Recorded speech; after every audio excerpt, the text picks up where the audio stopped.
salue tous dans notre Seigneur Jésus-Christ. Salut ton frère, ta soeur, dis-lui que Dieu te bénisse. Que Dieu bénisse. Est-ce que nous sommes contents de nous revoir dans la maison du Seigneur?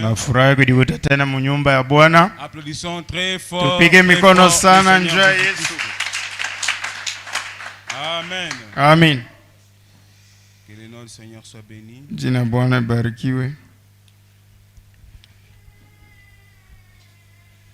Et vous savez, frère,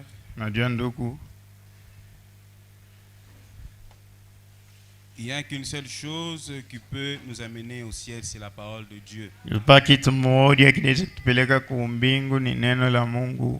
Et rien n'est au-dessus de sa parole. Sa parole, c'est la vie. Sa parole, c'est la consolation. Sa parole, c'est notre refuge. C'est sa parole qui prendra notre défense ces jours-là. Dieu ne va pas te demander combien d'enfants tu as eu. Il ne va pas te demander combien de prophéties tu as donné dans l'église. Il ne va pas non plus me demander combien de prédications j'ai fait. Il ne va pas me demander combien de miracles j'ai fait. Mais ce que Dieu va chercher à voir, c'est sa parole dans mon cœur. Amen. Amen. Parce que la parole de Dieu, c'est le conducteur de l'esprit. Un bon sujet qu'on nous a enseigné le dimanche. Vous savez, peu importe ce que l'homme peut faire. Mais Branham dit tout doit être éprouvé par la parole.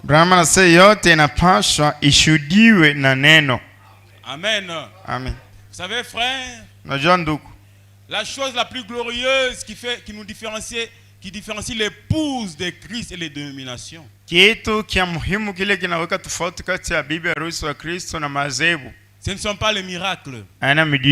Ce ne sont pas les prodiges. Ce ne sont pas les prophéties. Mais c'est la parole véritable. Amen, mes frères. Sinon, si vous voulez vous focaliser seulement sur les miracles et les prodiges, vous taperez à côté. Les miracles, les diables en a. Les prophéties, les diables en a. Les visions, les diables en a. Mais une seule chose que le diable n'a pas, c'est la parole véritable. C'est pourquoi Paul dit, les prophéties prendront fin, les visions prendront fin, les langues cesseront, les mystères, ces choses-là, la connaissance disparaîtra. Mais une seule chose ne passera pas, c'est la parole. Et la parole, c'est Jésus-Christ. Et Jésus-Christ, c'est l'amour. C'est ce qui ne passera jamais. Amen. Amen. William Branham est parti de l'autre côté. Et il nous a ramené l'évidence. Quelle est la chose qui peut entrer là-bas au ciel? Ce ne sont pas les visions, les miracles, les guérisons, mais c'est la parole. Et la parole, c'est l'amour. C'est l'amour divin qui entrera. Amen. Amen. Et si nous venons à l'église, c'est pour que cet amour divin puisse vraiment s'incarner en nous. L'amour, c'est Dieu. Et Dieu est la parole. Amen. Amen. C'est ce que nous voulons encore ce soir. Que la parole de Dieu soit toujours dans nos cœurs. Même si cette parole nous cogne. Mais c'est ma délivrance. C'est comme j'ai apprécié les témoignages de Maman Mado l'autre fois. Elle a témoigné, elle a dit, le pasteur lui avait dit quelque chose. Papa Pierre alimwambiaka kitu bifulani. Et je crois qu'il n'a pas fait comme le pasteur avait dit. Na naamini asikufanya vile pastor alimwambia. Et le pasteur lui a grondé. Pastor anamfoke. Lui a grondé. Anamfoke. Et sûrement derrière ces grondements, na hakika nyuma ile mafokeo il y avait sa bénédiction. Kulikuwa ni baraka yake. Amen. Amen. Et elle a témoigné, elle a dit. Na akashuhudia akasema. Juste après cela, kisha ile Dieu m'a changé. Mungu ananibadilisha. J'ai été béni. Ilibarikiwa. Voyez-vous mes frères? Unaona banduku? Voyez-vous mes frères? Unaona banduku? La parole. Neno. Et aujourd'hui mes frères, leo hii banduku, la parole véritable n'est pas prêchée partout. Neno ya kweli haihubiriwe fashi yote. Aujourd'hui, nous voulons être flattés. Leo hii banapenda kutubembeleza. Aujourd'hui, nous voulons qu'on nous prêche ce que nous on veut. Leo hii tunapenda betubiri bile tunapenda. C'est comme Branham a dit. La reine de Seba, ule malkia wa Seba, elle n'était pas venue juste pour 1 heure et rentrer. Asikwetu kwa saa moja na kurudi. Elle n'a pas dit ici le prédicateur ne prêche pas ce que je veux et je pars. Asikuseme kama mhubiri anahubiri kile shipende naenda. Mais elle est restée là. Anabaki pale. Jusqu'à ce qu'elle était convaincue. Inapala alihakikishiwa. Jusqu'à ce qu'elle a rencontré la chose elle-même. Inapala alikutana na kitu kia kawaida. C'est ce que tu dois faire. Kile unapaswa kufanya. Tu dois rester là où Dieu t'a placé. Unapaswa kale fashi Mungu anakuweka. Jusqu'à ce que tu sois convaincu. Inapala uhakikishiwe. Jusqu'à ce que tu palpes la chose toi-même. Inapala uguse kitu wewe peke. Alléluia. Amen. Les ressuscités saisissent la chose. Wenye kufufuka wanakamata kitu. Amen. Amen. Vous savez frère, j'ai beaucoup aimé les dimanches. Najua ndoko nilipenda mjuma. Quand le pasteur commençait à donner les témoignages de cet oiseau. Wakati pastor anaanza kuleta ushuhuda ule ndege. Je me suis vu. Nikediona. Et je crois que chaque enfant de Dieu s'est vu là-dedans. Na mimi ya kusekela mtoto wa Mungu alidiona mule ndani. J'ai vu que rien de ce monde ne peut te retenir. Hakuna kitu kia hapa dunia kinaweza kukukamata. Si tu es vraiment ressuscité un jour, tu vas t'en aller. Kama uko mwenye kufufulia siku moja utaruka unaenda. Et pendant que j'étais là derrière, wakati nilikuwa kule nyuma, j'ai pensé, je me suis dit, nawaza nikasema, cet oiseau habite des contrées lointaines. Undeka nikalaka fashi mbari mbari. Mais Dieu l'a amené aussi ici. Lakini Mungu anamupeleka huku pour écouter la sagesse de celui qui est plus que Salomon. Njia kusikia hekima ya ule anapita Suleiman. Alléluia. Alléluia. Ce sont les choses de l'épouse. Ni vitu ya bibi harusi. Il n'était pas venu voir Pierre Mutomba. Yes, kwa na Pierre Mutomba. Ni même pas Branham. Hata Branham. Ni même pas Tumbani. Hata Tumbani. Ni même pas nous. Hata sisi. Mais c'était celui qui était plus que Salomon.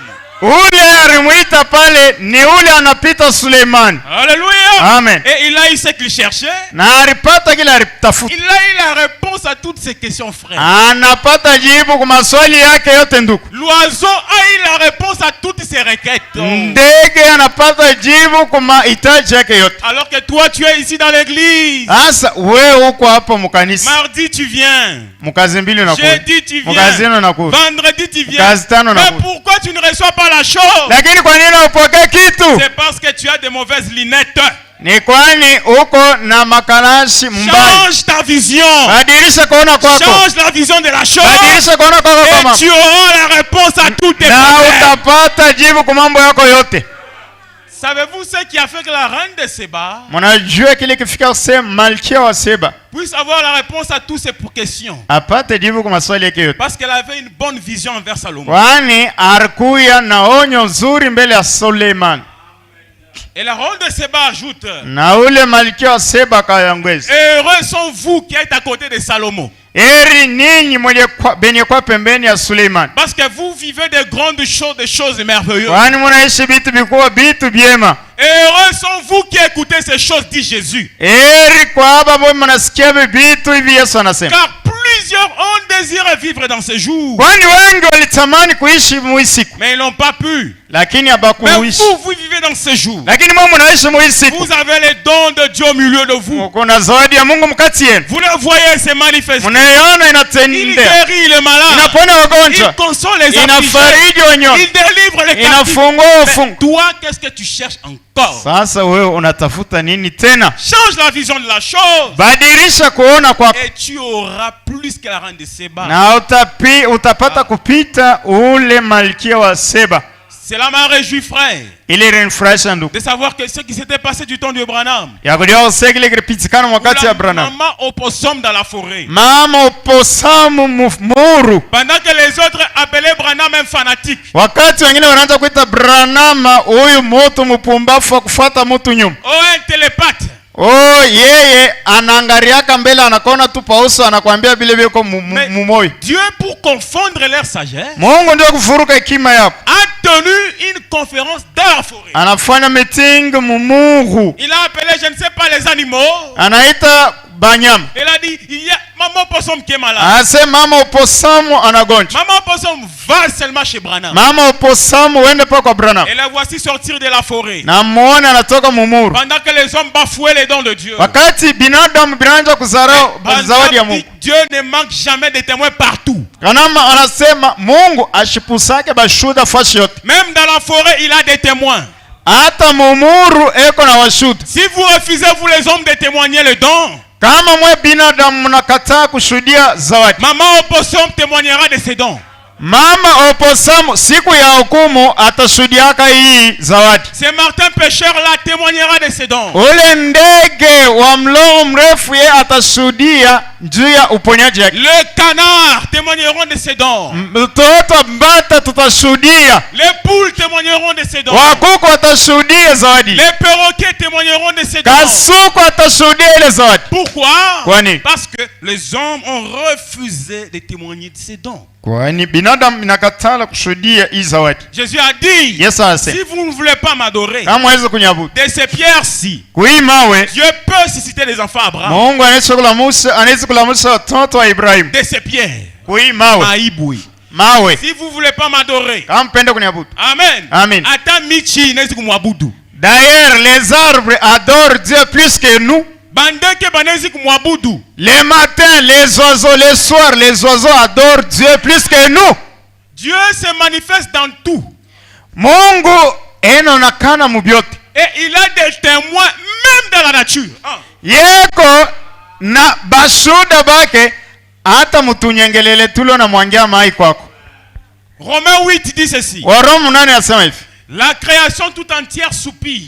Biumbe byote binasumbuka. Et souffre les douleurs de l'enfantement. Na binagonja ile maumivu ya uzazi. En entendant la rédemption. Mukuchunga kutegemea ukombozi. La manifestation des fils de Dieu. Mukuona kana kwa watoto wa Mungu. Qu'est-ce qui soupire? La création tout entière.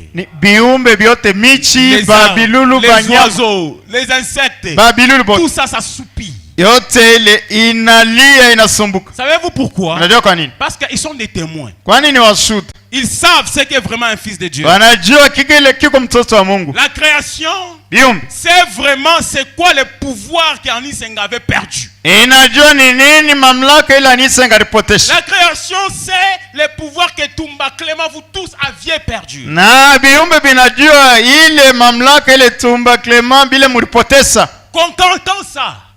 Wakati gani? Au début là avec Adam. Mwanzo kule na Adamu. Avant le péché, la création a vu Adam faire ces choses. Biumbe maumbile inaona Adamu anafanya hivi. La création a vu comment Adam régnait sur les animaux. Maumbile inaona vile Adamu anaanza kutawala pa wanyama. À un certain moment la création a vu que elle-même aussi elle commence à souffrir. Na wakati bifani maumbile inaona kusema yeye peke anaanza kutesa. L'antilope commence à voir les lions les poursuivre. Rungu anaanza kuona simba anamfuata. La souris commence à voir les chats les poursuivre. Panya anaanza kuona pusi anamfuata. Alors la création soupire. Biumbe binanungunika. Elle a envie de revivre l'expérience d'un véritable fils de Dieu manifesté. Inatamani iishi kona kana kwa batoto wa Mungu beni kona kana peo. Mes frères, Dieu ne manque jamais de témoins. Mungu ashipusake bashuda. Et je crois que ce soir, Dieu a encore un témoin. Je crois que c'est toi qui me regardes. Tu peux témoigner la résurrection de Jésus. Tu peux témoigner de la puissance du Saint-Esprit. Tu peux témoigner du don de Dieu dans ton frère et dans ta soeur. Alléluia. Alléluia. William Branham dit, lancer des éloges sur ton frère quand il est vivant. Oui. tapa ndugu yako dada yako wakati engariki hai. Amen. Amen. Pas quand il est mort tu commences à dire il était non. Quand eko mujima mwambie bitapatia courage. Aina wakati anesha kufa na kwa naoa vraiment que ton âme repose, tu resteras inoubliable dans nos ans. Pale arkuya mujima saa zingine unaanza kumubeula. Si frère Nico est là, il est vivant. Kama ndugu Nico pale kwa hai. Je dois le dire clairement que frère Nico, quand il s'agit de louer Dieu, il loue Dieu bien. Amina atasema wakati kama njoo kutukuza Mungu ule ndugu kama alikuwa tabadisi banekala tu kumbele huko adoration itakuwa mzuri. Je peux dire que frère Nico amène l'onction dans l'église dans la louange. Naweza kusema ndugu Nico analeta upako mkuabudu. Je peux dire cette sœur là est vraiment elle qu'on a bidi à maombi. Naweza kusema la sœur là elle est zélée dans la prière. Ou les dada vraiment comme pendo et qu'on a. C'est cette sœur pour l'amour non elle en a. Non, unamwambia anaishikia itampatia moyo courage endelee. Et tu lui dis elle entend cela, il entend cela, cela lui donnera de ferveur pour continuer. Mais toi qu'est-ce que tu vois dans ton frère ta sœur? Oui sasa unaonaka nini ndani ya ndugu dada? Seulement le mal. Oui, paka bibai. Non frère. Hapana ndugu. J'ai toujours dit même souvent nous parlons nous partageons. Mingi tunagawanyanaka. J'ai dit notre Dieu. Nasemaka Mungu wetu. C'est un Dieu bon. Ni Mungu mwema. Souvent nous parlons beaucoup plus des démons. Mara mingi tunasemaka juu ya pepo mchafu. Sans voir ce que Dieu fait. Bila kuona kile Mungu anafanya. Voyez-vous? Unaona? Nous parlons beaucoup plus des démons. Tunasema mara mingi juu ya pepo mchafu. Non, nous ne devons pas faire ça. Hatuwezi kufanya hivi. Oh Kansonde. Oh Kansonde. Oh ceci. Oui. Mais quand même votre Dieu. Lakini Mungu il a quand même fait de bonnes choses. Alifanya vitu bien. Parlons aussi de ces bonnes choses. Sema mbele na ile vitu bien. Parle aussi des bonnes choses qu'il a fait dans ta vie. Sema na wewe mambo mazuri ya kutendea maisha yako. Ne vois pas seulement le côté négatif de la chose. Wewe ushone paka ngambo mzaifu wa kitu. Si tu n'es pas reconnaissant, attends kiloko Mungu ashokufanshia. Kama una na shukrani même d'un moindre acte que Dieu a déjà accompli dans ta vie, il n'accomplira pas de grandes choses pour toi. Oui, shukurani pour une seule iota de bienfaits qu'il t'a fait. Toi, si tu deviens seulement plaintive tout le temps, tu dis à Dieu, tu témoignes vraiment à Dieu, tu ne m'as jamais aidé. Nafsi yangu, mon âme, bariki wa milele, bénis l'Éternel, na ushisabwe hata kintu kimwati lesho kutendea, et n'oublie aucun de ses bienfaits. Mais lakini wewe uko na sabu njuu ya nini? Pourquoi toi oublies-tu? Tu ne peux pas oublier la chose que Dieu a déjà fait pour toi. Waweze kusabu bile mambo mazuri Mungu anashaka kukutendea. David dans la détresse, Daudi mmagumu, il a rappelé à Dieu ce qu'il avait fait pour lui. Anamkumbusha Mungu kila alimfanyia. Et c'est ce qui a fait qu'il puisse encore vaincre Goliath. Na njake imfikisha kusema awine Goliath. Mais toi dans la détresse, wewe mauzuni, tu commences encore à pleurer. Unaanza tena kulia. Oh Mungu wangu. Oh mon Dieu. Ces jours-là j'avais chaud. Ces jours-là j'avais chaud. Oh c'est retourné encore. Oh les mêmes choses. La même maladie. Lakini ule Mungu, le même Dieu. Esho kutunza kata kichwa. T'a-t-il déjà guéri même des maux de tête? Mais comment tension inapanda? Si la tension augmente. Mais umwambie ukunitunza kichwa. Rappelle-lui, tu m'avais guéri des maux de tête. Voici la tension augmentée. Toi, Dieu qui m'avait guéri de la tête, de la foudre magique, de telles choses. Aide-moi encore en ce temps. Des prières avec des actions de grâce. C'est ce qu'on a toujours dit, maombi na tendo ya shukurani. C'est-à-dire tu pries avec action de grâce. Tu pries Dieu et tu les loues. Dieu aime les éloges. Vous savez les Quinois, si vous voulez te demander l'argent, même 500 et tout. Kama anapenda akulombe pesa hata 500. Atakwanja mbevilo cheval. Atakubwaka hata ruvala ya kilato kya mwayamba. Ya atakubwaka paka seni kya mpari. Oh Paris, u cheval mbe Paris. Oh master. Oh ozonde ni. Olati lokola fachi olati yo otikinga. Atakupika rakursi anapenda kuombe makuta anenda na wewe kudekontournement pala anarudia. Anapika bombe ata ulikuwa na mposho na tosha. Pale tu seras faible. Pale ça. Dieu te bien anitapa. Hivi unashika mbele haleluya. Vraiment Ah. Beba, t'as quoi un programme? Beba, t'as quoi ça programme? Oui, beba tout vraiment. Donc il t'a coupé la langue. Pale anakukata lurimi. C'est ce que Dieu aime. Joile Mungu anapenda. C'est ce que Dieu aime. Joile Mungu anapenda. C'est pourquoi j'aime le chiluba. Joga mimi napendaka chiluba. Il y a une seule chose pourquoi j'aime le chiluba. Kuko kitu moja kile napendaka mu chiluba. C'est pour que nanje mutapa Mungu mu chiluba. Ah, wewe beba ta mimbo wa mu chiluba na mu français kamba naipiga pale. Utasa Mungu alikuwa kasai hivi nini? Parce qu'il y a des termes là en chiluba tu dis à Dieu. Kuko misemo ale utambia Mungu. Peut-être avant même que tu demandes, tu te lèves, tu dis Dieu m'a déjà répondu. Mbele ya wata kumuomba unalamuka tu sema Mungu anaweza kunijibu. Pourquoi? Unamutapa sana. Tilelu, il y a des profondeurs dans cette langue là. Même Dieu. Wakati unamutapa Mungu sana. Quand tu le loues tellement. Dada hata Mswahili utamutapa. Même en Kiswahili tu vas le louer. Mimi ni préférence yangu. Je sais pas si Mswahili habita bamba. Ça c'est ma préférence. Je n'ai pas dit que en Swahili maombi tenda pa mu Tanzania. Oui, bitabamba. Non, non, ça va, Dieu va exaucer. Alingala bitabamba. Molingala, ça va, Dieu va exaucer. J'ai dit, ça m'engage que moi. Si tu le loues tellement Dieu, tu lui rappelles tous les témoignages qu'il a déjà accomplis dans votre église. Les grandes choses qu'il a accomplies dans ta vie. D'autres qu'il a accomplies même dans la vie de ton frère, de ta soeur. Même ce qu'il a agi dans la Bible, même au temps de William Branham. Mon frère. Tu es en train d'arracher la langue à Dieu. Et il va te répondre. Et tu auras la joie. Tu auras la paix. L'inquiétude va partir. Salama itarudia. La paix rentrera. Mapendo itarudia. L'amour va rentrer. Kimya itarudia. Et la tranquillité va s'installer. Vous voyez ce qui avait donné à David l'audace. C'était le témoignage qu'il a rendu de ce que Dieu avait fait pour lui. Ilikuwa ni ushuhuda bila Mungu alimtendea wakati anaanza kulisha kondoo. Wakati unasema vile utakuwa na nguvu ya kuaffronter tena mambo fulani. Quand tu rappelles à Dieu ce qu'il avait fait pour toi, devant toi même s'il y a n'importe quel problème, tu diras c'est un petit problème.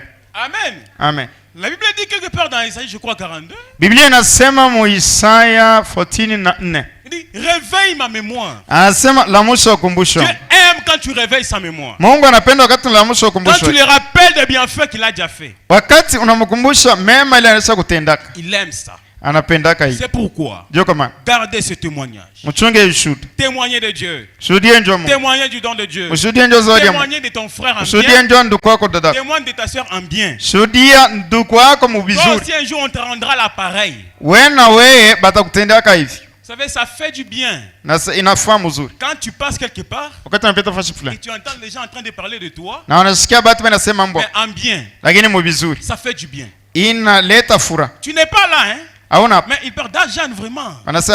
Ou les dates de cette sœur là, non. C'est une bonne sœur. Une sœur humble. Une sœur pleine d'amour. N'est pas conflictuelle. C'est une sœur joyeuse. Si l'argent passe par là, elle entend ça. Et ça lui donnera du courage. Et ça va lui faire du bien pour continuer. Parle aussi de ça pour ton frère, ta soeur. Najua même si c'est lui la marque même de Satan, il ne fait qu'elle est bien. Mais rappelle-toi même d'un petit rien bien fait qu'il a déjà fait. Parle cela. Vous pensez partager la parole, c'est quoi? Ce n'est pas seulement Matthieu 7 dit demandez on vous donnera.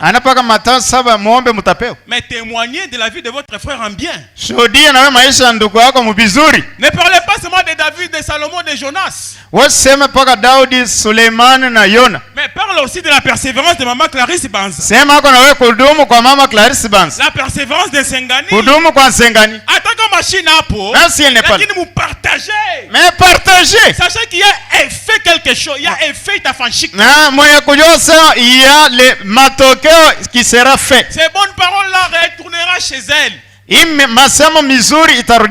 cela la bénira. C'est une bonne façon de bénir ton frère, ta soeur. Alléluia. Alléluia. Alléluia. Alléluia. Alléluia. Alléluia. Que Dieu nous bénisse. Veuillez vous lever. Mungu mbariki musimame bwi. Amen. Amen. Depuis beaucoup de temps, alors je serai un peu bref. Na beba wakati mwingi kwa kifupi. Nous allons peut-être nous prenons Genèse. Na beba Mwanzo. Genèse chapitre 17. Mwanzo 17. Mwanzo 19. Ensuite nous prendrons Luc 17:30. Kisha tutakuwa Luka 17:30. Genèse.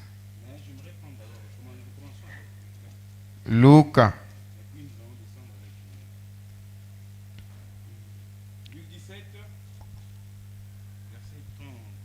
Luka 17:30. Je prends le verset 28. 28. Ce qui arriva du temps de Lot arrivera pareillement. Na kadhalika kama ilivyokuwa katika siku za Lutu. Les hommes mangeaient, watu walikuwa wakila, buvaient, na wakinywa, achetaient, wakikuwa wakinunua, vendaient, na kuuza, plantaient, wakipanda, bâtissaient, na kujenga. Mais le jour où Lot sortit de Sodome, lakini siku hile Lutu alitoka Sodoma, une pluie de feu et de soufre tomba du ciel. Kulinyesha moto na kibitiri kutoka mbinguni, et les fit tous périr. Vikawangamiza wote. Il en sera de même le jour où le Fils de l'homme paraîtra. Hivyo ndivyo itakuwa vyokuwa siku hile hatakuwa mwana wa Adamu. Que Dieu bénisse sa parole. Veuillez vous asseoir. Mungu abariki neno lake, mwikale. Mon petit sujet de ce soir, je lui ai intitulé Kisina yangu hii jioni niliita hâte-toi de te sauver là. Kimbia njoo kujiokoa kule. Amen. Amen. Hâte-toi de te sauver là. Kimbia njoo kujiokoa kule. Et pendant que vous êtes assis là, wakati mweshakala, nous avons remarqué dans Luc chapitre 17 le verset 28. Taona Luka 17:28. Le Seigneur Jésus-Christ est en train de dire, Bwana Yesu Kristo enasema, ce qui arriva du temps de Lot, kile kilifika wakati ya Lutu, arrivera de même au jour où le Fils de l'homme paraîtra. Kitafika sawa sawa wakati ya mwana wa mtu ataonekana. Qu'est-ce qui était arrivé du temps de Lot? Kitu gani kilifika wakati ya Lutu? Les hommes mangeaient, watu wanaanza kuria, buvaient, wanaanza kunywa, ils se mariaient, wanaanza kuoa, ils mariaient leurs enfants, wanaoesha watoto zao, ils bâtissaient, wanaanza kujenga. Mais au jour de Lot, siku ya Lutu, il y a eu un événement très capital. Kwa mambo ya hatari. C'est que Dieu avait brûlé la ville de Sodome et Gomorre. Mungu alichoma ile mji wa Sodom na Gomora. Mais nous voyons là que seul Lot fut épargné. Na tuona kula kusema Lutu yeye aliepuka kule angamio. Mais Jésus a dit ce qui était arrivé arrivera encore aujourd'hui. Yesu anasema ile ilifika wakati ya Lutu itafika tena sawa sawa leo hii. J'aimerais prendre Genèse 19. Napenda kubeba kutoka Mwanzo 19. Le verset 12. Mstari wa 12. Les hommes dirent à Lot, basi wale watu wakamwambia Lutu, qui as-tu encore ici? Je, unaye mtu hapa zaidi? Gendre, fils, fille, mkwe, wanao na binti zako, et tous ceux qui t'appartiennent dans la ville, na wote walio na katika mji, fais-les sortir de ces lieux. Watoe katika mahali hapa.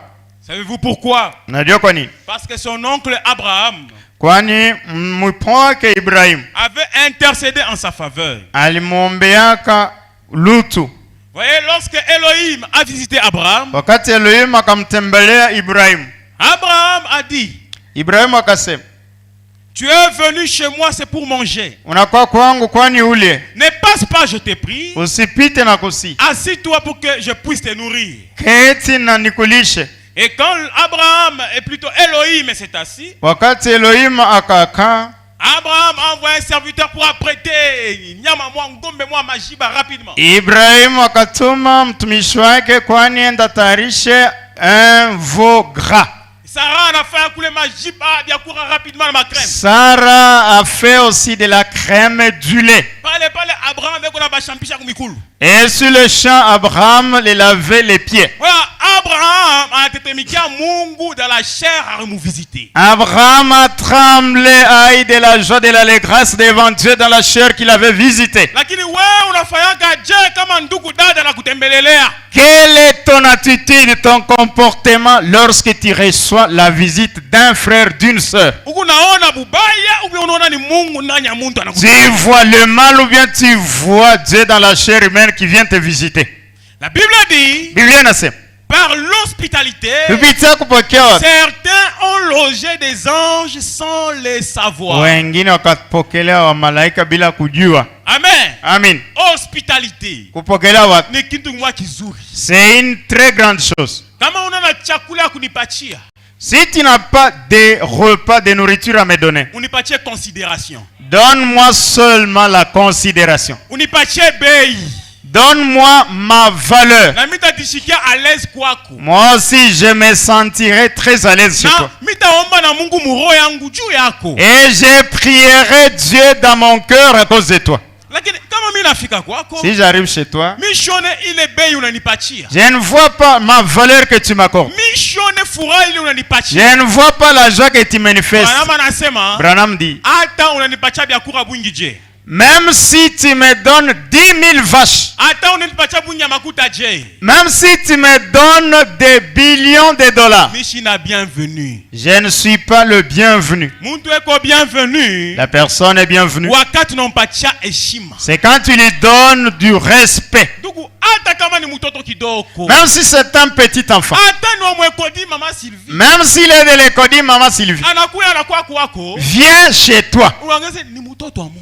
Tu regardes, ne vois pas l'âge, vois que c'est un Dieu qui m'a visité.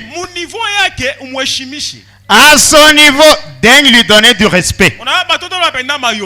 Vous voyez, les enfants aiment les yo-yo. Ah, les enfants, paye-lui d'abord un yo-yo. Ah, l'enfant là ira avec un bon témoignage. Ah, cette maman. Savez-vous pourquoi on a gagné 100 francs. On a gagné confiance à le mutoto. Que dire de la personne remplie du Saint-Esprit? Il vient chez toi et tu le reçois avec valeur. Et quand il est content dans son cœur, c'est le Saint-Esprit qui est content. Les diacres nous allons le vendredi passé ici. Si vous donnez même un verre d'eau à l'un de ces petits qui sont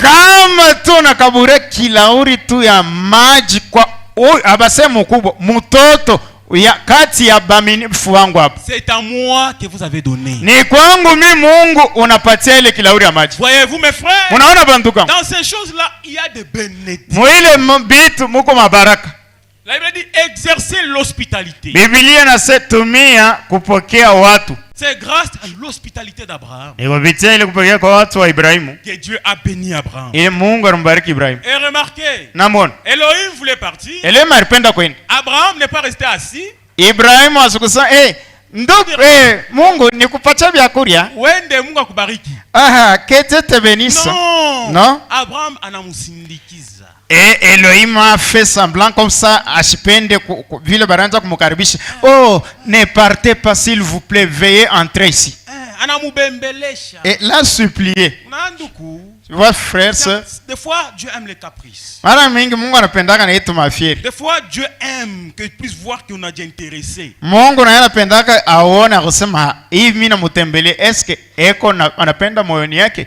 Amen. Amen. Dieu veut voir ça en toi. Amen. Amen. Maintenant, quand Elohim partait, Ibrahim l'a accompagné. Et Dieu a dit, il y a certaines choses que nous pouvons parler là où il y a les gens. Mais d'autres choses, c'est à huis clos. Cacherai-je Abraham? tafichika Ibrahimu, ce qui était vraiment dans mon cœur. Kile kilikuwa moyoni yangu. Non. Hapana. Et Abraham a eu d'autres choses en chemin. Ibrahimu anapata masiri ingine munji. Vous savez, certains ont des témoignages. Des fois, le pasteur peut te visiter. D'autres choses, tu ne recevras pas ça quand vous êtes assis là. Peut-être c'est quand on syndiquise. Juste avant que vous vous laissez là. C'est là que tu reçois ta chose. Et c'est pareil pour chaque fils et fille de Dieu. Tous ceux qui ont la foi d'Abraham agiront comme Abraham. Et Abraham, il a eu la révélation de ce que Elohim allait faire à Sodome. Le péché de Sodome inapita. Je vais là détruire Sodome et Gomorrhe. Abraham a dit, Seigneur, si là-bas Sodome, il y a au moins 50 justes, vas-tu détruire Sodome parce qu'il y a ces 50 justes?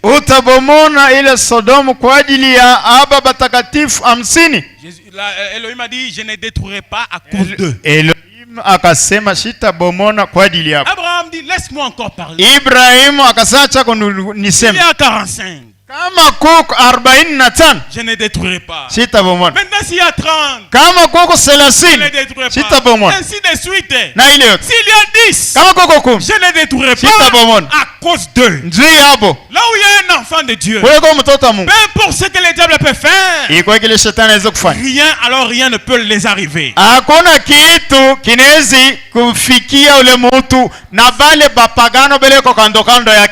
Sachez qu'à cause de vous, même vos voisins dans la parcelle sont sécurisés. À cause de vous, certains collègues du travail sont sécurisés. Mais le jour où toi tu quittes là, c'est la mort qui entre. Pourquoi? Le parapluie a quitté. Et quand l'autre était à Sodome, Dieu a dit, je ne détruirai pas. Amen. Maintenant, quand ils sont arrivés, alors l'autre les a vus. Parce que la Bible dit qu'il était au portail. Branham dit, quoi que l'autre était à Sodome, mais en lui, malgré il était rétrograde, il est parti à Sodome, là où il y avait les péchés, mais en lui, là-bas au plus profond de lui, il y avait une petite étincelle, ce qui lui faisait faire que ici, ce n'est pas mon endroit. Voyez, si tu es un enfant de Dieu, peu importe où le diable t'a amené à rétrograder, le feu de Dieu ne s'éteint jamais pour toujours.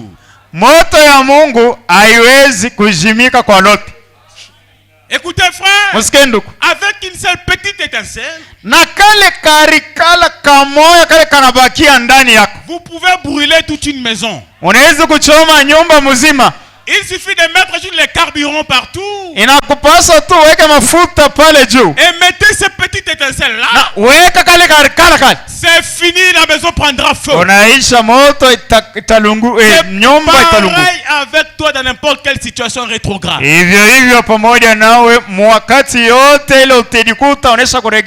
Conserve même cette petite étincelle. Un jour en écoutant la parole, Dieu va arroser les carburants. Le carburant du Saint-Esprit. Et la flamme va encore revenir. Je pense que nous le vivons tous les jours ici. Je pense que tu l'as déjà vécu même une fois. Maintenant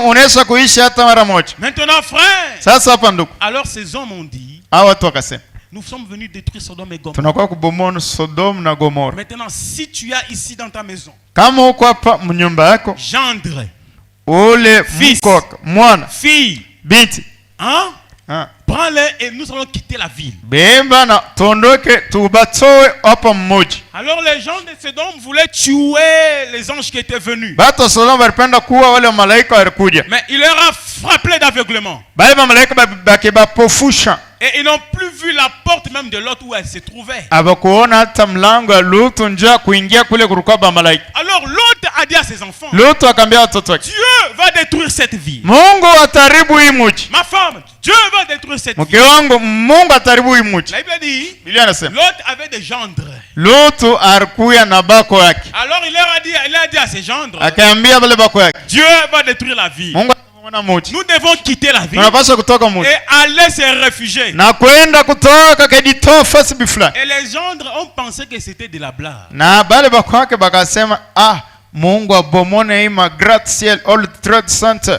Et ils ont refusé de quitter.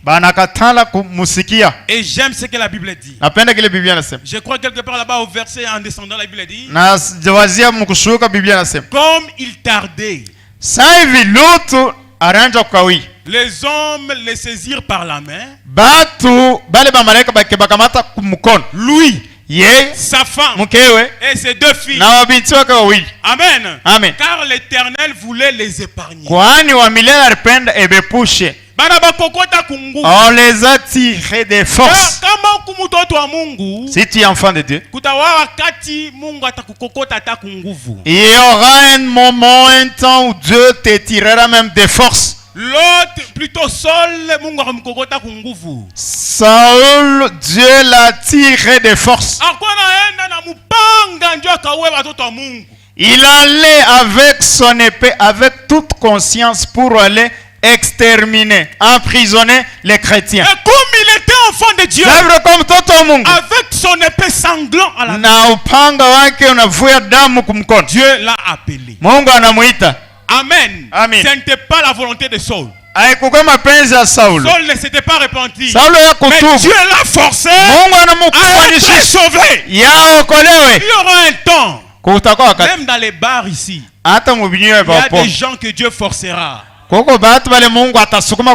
forcera parce que Dieu veut les épargner. Souvenez-vous de ce soulard au deuil. Jamais il n'avait pas voulu qu'il soit sauvé. Il n'avait pas demandé de voir la colonne de feu. Comme Dieu les connaissait, Dieu lui a forcé à insulter son serviteur. Et pourtant c'était dans ces insultes-là que Dieu était en train de lui tenir la main pour l'épargner. Alléluia. Alléluia. L'autre était enfant de Dieu. Bien qu'il était rétrograde. Et les anges les a tenus par la main. Amen. Amen. Et la Bible dit, pendant qu'il courait, l'un d'eux dit, sauve-toi pour ta vie. Ne regarde pas derrière toi. Et ne t'arrête pas dans toute la plaine. Sauve-toi vers les montagnes, de peur que tu ne périsses. Alléluia. Amen. Sauve-toi sur les montagnes, de peur que tu ne périsses. Maintenant l'autre leur dit, verset 18.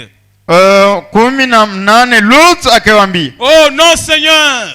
Oh si vieux Bwana. Voici j'ai trouvé grâce à tes yeux. Tazama nimetoa neema pamoja nao. Et tu as montré la grandeur de ta miséricorde à mon égard. Na umeonyesha kibali machoni pako mbele yangu. En me conservant la vie. Na kuchunga maisha yangu. Mais je n'ai pu me sauver à la montagne. Siwezi kujiokoa mlimani. Avant que le désastre m'atteigne. Mbele ya mabaya inifikie. Et je périrai. Na nitakufa. Voici cette ville qui est assez proche. Basi muji huu ni karibu. Pour que je m'y réfugie. Niukimbilie. Et elle est petite. Nao ni mdogo. Oh, que je puisse m'y sauver là. Nidiponyeshe sasa huko. N'est-elle pas petite? Sio mdogo huu. Et que mon âme vive. Na nafsi yangu itaishi. Et l'ange lui dit. Na malaika akamwambia, voici, tazama, je t'accorde encore cette grâce. Nimekukubali hata kwa ili neno na kupatia ile bahati. Et je ne détruirai pas la ville. Hivi mimi sitaangamiza hii mji dont tu parles. Huo ulionena. En d'autres termes, jusqu'à ce que tu vas arriver là. Himatina wakati utafika huko. Hâte-toi de te réfugier. Na fanya haraka kwani ukimbilie huko. Car je ne puis rien faire. Kwani sitafanya kitu jusqu'à ce que tu sois arrivé. Tina wakati yote utakapoingia umo. Amen. Amen. L'autre a vu que vers les montagnes là. Lutu akaona ose kumilima kule. C'est très loin. Ni mbali. Il va périr avant qu'il n'arrive. Atapotea, atangamia mbele ya kufika. Il y a une petite ville à côté. Kuko mudi kidogo pembe. C'est leur fait que je puisse me réfugier même là-bas. Mwana ruhusu nikimbilia ta. Et l'ange lui dit, je t'accorde encore cette grâce pour que tu puisses arriver là. Et avant que tu y arrives, je ne détruirai pas la ville jusqu'à ce que tu y arrives. Alléluia. Alléluia. Si tu es enfant de Dieu, rien et personne ne peut te vaincre avant que tu n'arrives à ta destination. Sache que Dieu t'accordera toujours sa grâce pour que tu puisses traverser n'importe, alors je dis n'importe quel problème, afin que tu arrives au lieu où il a préparé pour toi. On a dit à l'autre, je t'accorde encore cette grâce. Je crois que ce soir Dieu nous accorde encore sa grâce pour que nous puissions arriver là où il a préparé pour nous ce soir. Amen. Amen. Mais l'ange a dit que personne ne s'arrête. Ne regardez pas derrière. Hâtez-vous, hâte-toi de te sauver là. Mais pendant qu'il courait, écoutez, ils étaient sortis nombreux. Mais ce n'était pas tout ce qui était arrivé. Pouvons venir à l'église nombreux, mais ce n'est pas tous qui seront enlevés. Ils sont sortis nombreux en Égypte, mais ce n'était pas tous qui étaient entrés. Il n'y avait que deux, Josué et Caleb, qui étaient entrés. Nous pouvons être tous dans la louange, nous chantons. Nous disons tous Amen à la parole. Quand la tempête viendra, elle va tous nous secouer. Mais dans toutes ces secousses, Dieu te veut toi seul. C'est que toi-même tu prennes la décision. Les problèmes viennent souvent collectifs. Mais Dieu veut que toi-même tu t'y sors là. C'est pourquoi l'ange a dit, l'ange n'a pas dit, ne regardez pas en arrière, ou bien sauvez-vous là, mais il a dit sauve-toi. Akaambia kila mtu kwa upekee ujiokoe mwenyewe. Ils étaient nombreux. Walikuwa wengi. Mais il a dit sauve-toi. Anasema ujiokoe. Ne regarde pas derrière. Usiangalie nyuma. De peur que tu ne périsses. Kwani wewe usiangamie. Pendant qu'il courait. Wakati anaanza kukimbia. C'était une course. Ilikuwa ni mbio. Tout comme moi et toi. Nous courons vers quelque part. Tunakimbia fasi bifani. Là où Dieu nous a appelés. C'est dans le baptême du Saint-Esprit. C'est dans l'adoption. C'est dans le troisième point. C'est dans l'enlèvement. Mais dans cette course, Dieu nous dit individuellement de ne pas regarder en arrière. Peu importe qui tu as à côté de toi. Que Dieu est ton pasteur. Que Dieu est ton diacre. L'administrateur. Ta femme. Ton mari.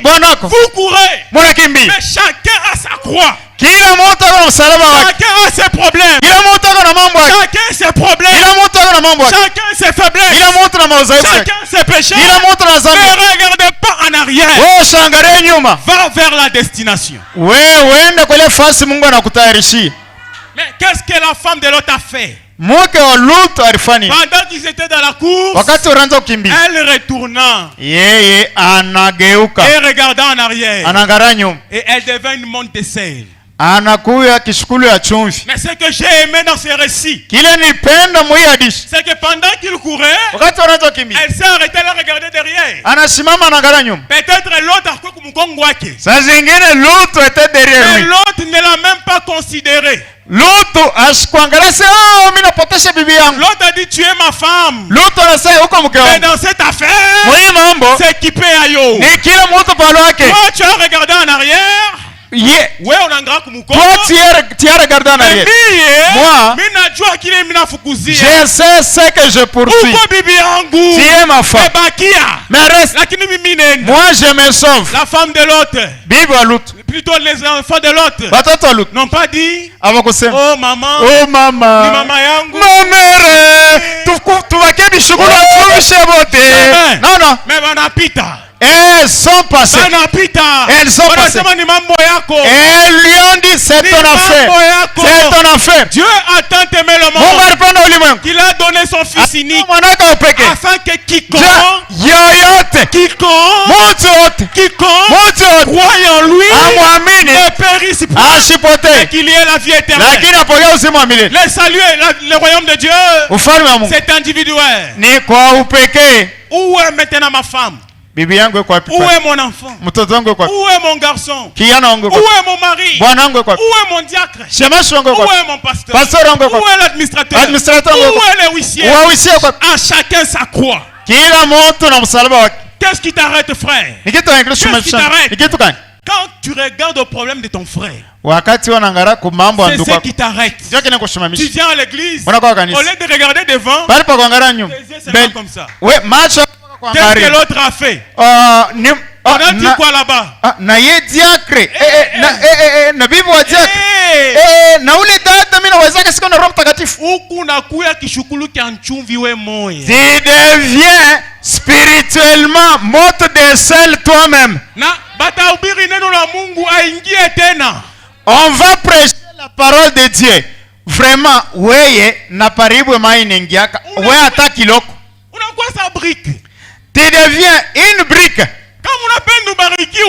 Si tu veux être béni, ne regarde ni à gauche, ne regarde à droite, regarde la parole de Dieu. C'est celle qui t'amènera à la destination finale. L'erreur de ton frère, de ta soeur, ça va te bloquer. Le péché de ton frère va te bloquer. Pourquoi regardes-tu seulement le péché de ton frère? Tu n'as pas le tien. Regarde-toi d'abord. Dieu t'a appelé individuellement. Et c'est toi seul qui seras sauvé. Dieu nous a bénis, nous a donné un bon pasteur.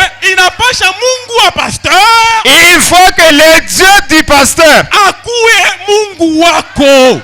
qu'il soit ton Dieu individuellement. Ce qui va t'enlever toi, ce n'est pas l'expérience du pasteur. C'est tes expériences toi-même. Lui, il te présente la parole. Mais toi aussi, tu dois expérimenter ce Dieu-là.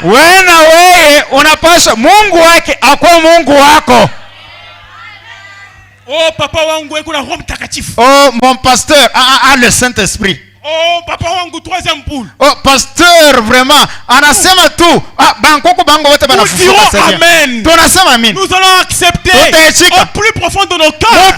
Nous allons nous réjouir. Tutafurahi. Mais après, qu'est-ce que tu fais? Sasa kisha unafanya nini? Est-ce que tu vis ce Dieu-là? Wewe unaishi ule Mungu? Est-ce que tu acceptes ces choses dans ton cœur? Unachika vitu moyoni yako. Oh, papa wangu anakuwa Roho Mtakatifu. Oh, papa, il a le Saint-Esprit. Tu dois aussi chercher le Saint-Esprit. Regarde à la chose qui va t'amener au ciel. Ne regarde pas aux sottises. Ne regarde pas à l'erreur ton frère, ta soeur. Mais regarde dans la parole Jésus-Christ. C'est lui qui va te transformer. C'est lui qui va te changer. C'est lui qui va te délivrer. C'est lui qui va te remplir du Saint-Esprit. Alléluia. Alléluia. Branham dit dans ce message, je n'ai pas trop le temps de lire. Il dit, si il y a quelque chose qui se met entre vous et l'enlèvement de Dieu, vous devrez briser cette chose-là. Qu'est-ce qui va t'enlever? Ce n'est pas parce que tu ne voles pas, tu ne tues pas, tu ne fais pas. Non. Mais la chose qui va t'enlever, c'est quand tu gardes cette parole dans ton cœur. Tu regardes à la parole, et à la parole seule. De même que Moïse éleva les serpents dans le désert, il faut que le Fils de l'homme soit élevé. Si vous voulez la vie sauve, ne regardez pas à la morsure du serpent, mais regardez au serpent des reins. Peu importe la morsure, lève tes yeux vers les serpents. Peu importe tes péchés, peu importe la tension, peu importe les problèmes, lève tes yeux vers les serpents des reins. Lève tes yeux vers Jésus-Christ. Jésus-Christ, la parole. C'est toi qui me sauveras. C'est toi qui me changeras. C'est toi qui me guéris. Aide-moi, Seigneur. Et le Dieu du ciel va t'accorder cela. Est-ce que vous suivez? Est-ce que vous suivez? Est-ce que vous recevez? Hâte-toi de te sauver là. Hâte-toi de te sauver toi-même. Hâte-toi de te sauver. Car l'enlèvement est proche. La venue du Seigneur est proche. Nous faisons les choses à la hâte. Mangez l'agneau à la hâte. Ayez votre bâton à la main. Vos ceintures serrées. Mangez tout l'agneau. Et les sabots. Et les intestins. Tout ce qui est là. Mangez tout l'agneau à la hâte. Et sauvez-vous. Et l'agneau de Dieu, c'est la parole. Mange tout la parole. Même si elle te cogne, elle est difficile. Qui peut la supporter? À qui irions-nous? Seulement la parole. Seulement la parole. Seulement la parole. C'est elle qui va me sauver. C'est elle qui prendra ma défense. C'est seulement la parole. Que la parole soit dans nos cœurs. Que la parole vous console. Que la parole vous délivre. Que la parole vous guérisse. Que la parole vous remplisse de l'amour. L'amour divin. Car vous vous êtes athée de vous sauver. Le Dieu tout-puissant, le Dieu d'Abraham, le Dieu de Mouton, le Dieu de Branham, le Dieu tout-puissant, de Didier Mpongo, de Didier Katumba, de Papa Isaac, de Maman Jeanne, de Papa Jonathan, le Dieu de Ntumbani, le Dieu tout-puissant. Il est ton Dieu. Il est ton Dieu. Il est ton Dieu. Qu'il te bénisse, qu'il te console, qu'il te donne la parole et que tu gardes cette parole et la parole seule. Car je suis venu seul, je retournerai seul. Que Dieu vous bénisse.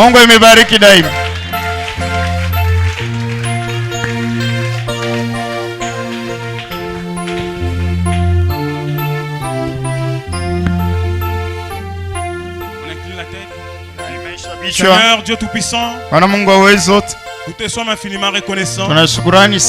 Merci pour ta parole. Ta parole c'est la vie. Ta parole c'est la paix.